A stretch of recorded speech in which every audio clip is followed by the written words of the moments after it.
Okay, so 3 things to understand if your goal is more about performance and longevity. Number 1, injury prevention. So how do we prevent injuries?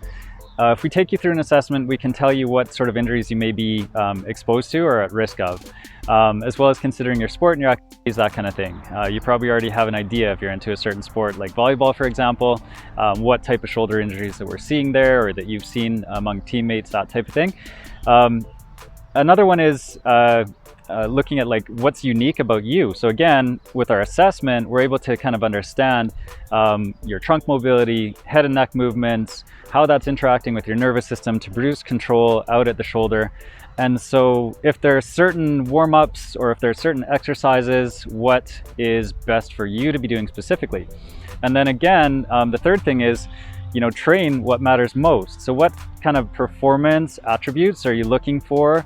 Or with consideration of your specific assessment, are there certain like subtle variations to pushing or pulling exercises that would be really best to meet the needs of your body and like getting, for example, your scapular motion to control optimally against your back so that we improve the range of motion of your back, we improve the range of motion and like depth of your breath and rib cage, and get all those moving parts kind of working together. Or if it's like everything is working really optimally, we need to really be working on performance from the sense of like explosiveness and like how do we best train those in your situation for your sport or for your activity.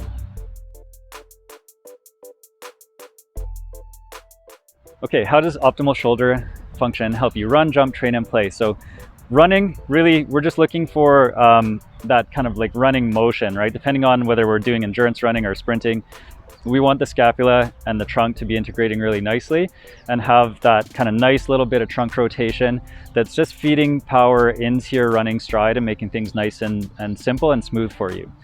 When it comes to jumping, we're looking for that kind of explosive movement of the arms, and we will actually train that specifically in order to help kind of load up the springs in your legs to be able to get a maximal force output out of the ground.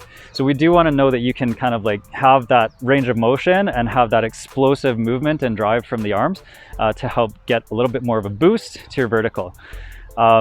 With training, we just see all the time that people want to be able to get that nice overhead motion, and there are certain lifts that you can do if you have access to that, and there are certain lifts and movements that you can't do if you don't have access to that. So from a young age, it's really nice if we're able to get a hold of that range of motion and continue to control it through our entire lifetime. Whereas if you're like me and you went for maybe 25 years into your teens of not having access to that range of motion, now you want to get that back, it can be quite a process to regain that mobility. So that's kind of a big goal, and it might take you, anywhere from 3 months to a year or even longer to actually really regain that, depending on how many moving parts you need to be working on. When it comes to play, this is where that sport-specific kind of thinking comes in, or activity-specific thinking comes in. And so you want to come to us and say, hey, like, I play volleyball, or I'm a baseball pitcher, or I just love kayaking. What's your activity? What's your goal that you're trying to achieve? And so that we can best understand how to help you achieve that. That's often where we might get into collaborating with strength coaches and stuff like that as well, and say, hey, like, here's a strength coach that really specializes in that kind of function and working with that kind of goal. So helping our clients to find people in the community to be able to work with and take that up another level. Okay, so those are kind of things we want you thinking about. When your goal is like, what would I be doing if my shoulder were 100%? Sometimes you don't even know what you're capable of, and so to be able to help you find that out.